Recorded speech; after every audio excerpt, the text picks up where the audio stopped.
Assalamualaikum warahmatullahi wabarakatuh. Apa kabar sahabat nasihat kehidupan? Kali ini saya akan kembali menceritakan lanjutan kisah yang berjudul Desa Gondomayit part yang kelima. Mendengar itu Mas Damar kemudian juga mengatakannya, "Rik, sepertinya Simbah belum selesai." Melanjutkan kalimat itu, tiba-tiba mata Mas Damar menatap ke jendela kamar yang hanya tertutup gorden. Di sana ia melihat wajah yang mengintip. "Rik, ayo kita pergi saja dari sini." "Ada apa?" "Di jendela, Rik." Mas Damar menunjuk ke arah jendela. Di jendela ada wajah Simbah. Kaget saat itu juga Mas Erik langsung mengemasi barang bawaannya. Diikuti Mas Damar, mereka bergegas keluar dari rumah itu. Namun baru saja membuka pintu kamar, di depannya Simbah berdiri. Wajahnya menatap Mas Damar dan Mas Erik bergantian. "Mau kemana, nak?" Mas Damarlah yang pertama maju. "Mbah, mohon maaf, kami mau pulang." "Pulang kemana?" "Ke rumah saya sendiri, Mbah." Simbah awalnya hanya berdiri, namun perlahan-lahan tubuhnya tertekuk, lalu membungkuk menatap mereka dengan senyuman paling mengerikan yang pernah Mas Erik dan Mas Damar lihat seumur hidup. "Penyakitmu sudah sembuh kan, nak?" Mas Damar terdiam lama. Di sini Mas Erik yang kemudian maju. "Sebenarnya Anda itu siapa, Mbah?" Saat itulah senyuman buruk rupa itu menjelma menjadi suara tawa yang membuat Mas Erik dan Mas Damar menggigil karena ngeri. Bulu kuduk mereka berdiri dan dada mereka berdetak tanpa henti. "Desa Gondomayit," kata Simbah dengan langkah tertatih mendekati Mas Erik dan Mas Damar yang beringsut mundur. "Sesiapa yang sudah masuk ke desa ini tidak akan bisa keluar, nurut saja sama ucapan saya, nak." Di tengah keheningan itu, suara ayam yang lirih itu terdengar semakin sering. "Kalian mendengar suara itu, nak? Tahu artinya kan?" Mas Erik dan Mas Damar masih menjaga jarak dari langkah Simbah. Setelah mengatakan itu, seolah ada sesuatu yang membuat perasaan Mas Erik dan Mas Damar tidak enak. Benar saja, tidak ada angin, tidak ada hujan, tiba-tiba terdengar suara pintu dibanting dengan sangat keras. Masalahnya adalah setelah suara bantingan itu, gubuk yang terbuat dari bambu itu serempak terdengar suara gebrakan di semua sisi. Simbah tertawa semakin keras, nyali Mas Erik dan Mas Damar benar-benar dipaksa sampai ke titik frustasi karena tidak ada yang bisa ia lakukan. Seolah-olah kejadian ini seperti mimpi belaka. Suara-suara itu mengisyaratkan satu hal, di sekeliling rumah pasti ada sesuatu. Simbah yang awalnya membungkuk kemudian mulai terjatuh, terjerembab di atas tanah dengan mata mendelik melotot ke arah Mas Erik dan Mas Damar. Simbah mulai merangkak. Kedua kaki Simbah seperti lumpuh. Ia merangkak hanya menggunakan tangannya. Dengan bibir yang komat kamit, entah apa yang diucapkannya, Simbah terus mendekat. Mas Damar sudah mulai melantunkan doa meminta agar siapapun bisa menolongnya. Mas Erik hanya terdiam sembari meracau, "Jancuk." Saat itulah tercium aroma familiar yang seolah menyadarkan Mas Erik dan Mas Damar. Aroma itu adalah aroma sembujo. Aroma itu semakin menyengat. Semakin menyengat, suara ramai sedari tadi menciutkan nyali Mas Erik dan Mas Damar perlahan sirna. "Di belakang ada pintu, Rik," teriak Mas Damar. Mereka bergegas lari dan Simbah masih berusaha mengejarnya. Dilihatnya kotak yang Mas Damar lihat tadi, namun segera ia tepis pikiran-pikiran yang masih menyimpan tanda tanya. Apa maksud dari kain kafan itu? Yang ia lihat pertama dari halaman belakang rumah adalah berpetak-petak tanaman singkong. Aroma sembujo masih tercium menyengat. Anehnya hanya Mas Erik yang menciumnya. "Ikut aku, Mar." Entah terjepit atau apa, Mas Erik merasa aroma ini seperti memberinya jalan. Benar saja, langkah mereka perlahan menuju ke tanah hutan. Pepohonan yang sedari tadi menjadi penanda perjalanan mereka, kini mereka telusuri. Mas Erik meyakinkan Mas Damar, desa itu dihuni oleh mayat. Pertanyaannya adalah, kenapa mayat harus dikuburkan lagi? Kain kafan, Rick? Apa ada hubungannya? Mas Erik terlihat bingung. Di kotak yang ada di dapur ada banyak kain kafan.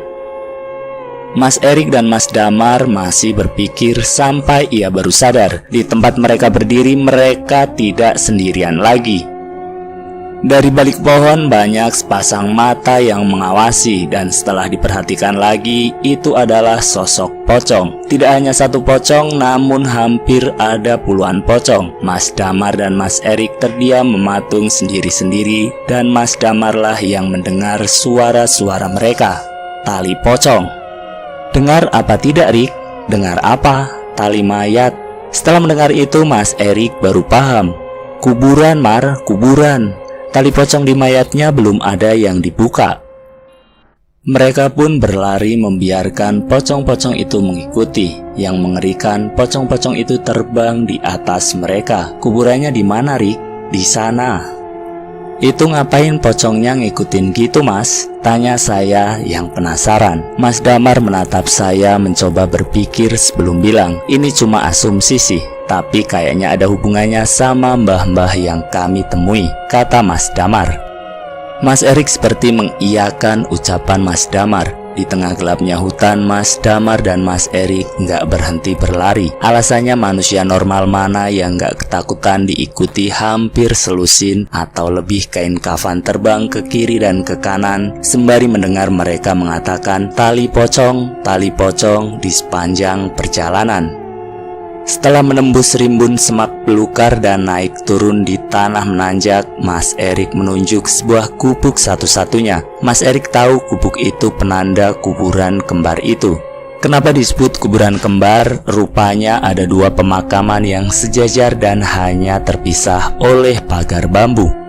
Pasak yang digunakan untuk setiap makam pun hanya menggunakan pasak kayu yang kebanyakan sudah lapuk tanpa ada penanda sesiapa yang dimakamkan di sana. Di sini keanehan terjadi. Pocong yang dari tadi terbang di atas mereka tidak ada satupun yang terlihat lagi. Mereka lenyap. Meski begitu, suara ayam yang pernah mereka dengar dari jarak jauh kini terdengar sangat dekat. Dekat sekali sampai Mas Erik berasumsi suara ayam itu kemungkinan berasal dari pemakaman ini. Masalahnya di mana ayam itu berada. Lain hal Mas Damar, kini ia bisa menciumnya. Aroma sembujo yang hanya tercium di hidung Mas Erik kini tercium juga di hidung Mas Damar. Wangi, kata Mas Damar sembari melihat ke sana kemari hingga Mas Erik menunjuk sesuatu, gundukan tanah tempat pemakaman yang pernah Mas Erik lihat. Semakin dekat suara ayam terdengar semakin jelas, dan benar saja dari jauh terlihat seseorang sedang menggaruk-garuk tanah. Di sekitarnya banyak dikelilingi ayam berwarna hitam legam. Ayam cemani, kata Mas Erik. Mereka melihat dari jauh apa yang siluet asing itu lakukan. Mas Erik teriak saat melihat siluet itu melihatnya. Lah itu kan Simbah, Mar, katanya. Bukan takut lagi, tapi Mas Erik langsung lari meninggalkan Mas Damar yang baru sadar yang dikatakan Mas Erik. Benar sekali, Simbah yang sedari tadi bersaruk-saruk mengejar mereka. Di tengah kepanikan itulah aroma sembojo yang misterius itu tercium lagi, lebih kuat dan mereka berdua bisa menciumnya sangat jelas. Ada apa sih dengan desa hutan ini? Disitulah entah karena kepepet atau apa mereka malah mendekat ke sumber aroma sembojo itu yang padahal mereka berdua tahu bahwa itu adalah aroma dari Wanggul. Namun setidaknya aroma itu benar-benar membawa mereka ke jalan yang tidak asing lagi. Mas Damar yang mengikuti Mas Erik dari belakang hanya mendengar sekelibet suara-suara meraung, keras sekali seperti suara macan. Tanpa memperdulikan apapun dan bagaimanapun, tiba-tiba mereka sudah sampai di tempat yang mereka cari selama ini. Pos kedua, di sanalah mereka bisa melihat pagar besi, tempat di mana cagar satwa beroperasi. Dengan keringat dingin mereka mendekat, ada sumber cahaya di dalam. Digedorlah pintu dan keluarlah pemuda setengah baya memandang mereka dengan tatapan curiga. Kalian yang ninggalin KTP di pos 1 ya? Mereka pun mengangguk. Saat itu juga si petugas melapor. Tidak ada yang tahu satupun dari mereka bila bukan karena si petugas yang mengatakan sudah 2 hari sejak pencarian mereka dimulai. Bodoh, kalau mau naik ke sini kenapa lewat sini? Kan bisa lewat yang lain kan? Sudah 2 jam mereka diceramai oleh pemuda paruh baya itu. Wajahnya tampak sangar seperti sudah lama menahan luapan amarah. Mas Erik dan Mas Damar hanya diam mengangguk, pasrah, bingung, tidak tahu harus mengatakan apa. Setelah beberapa saat barulah terdengar suara motor mendekat, dan yang masuk kemudian adalah seorang pria yang mungkin 10 tahun lebih tua. Ia hanya mengenakan kaos kutang dengan sarung dililitkan di tubuhnya.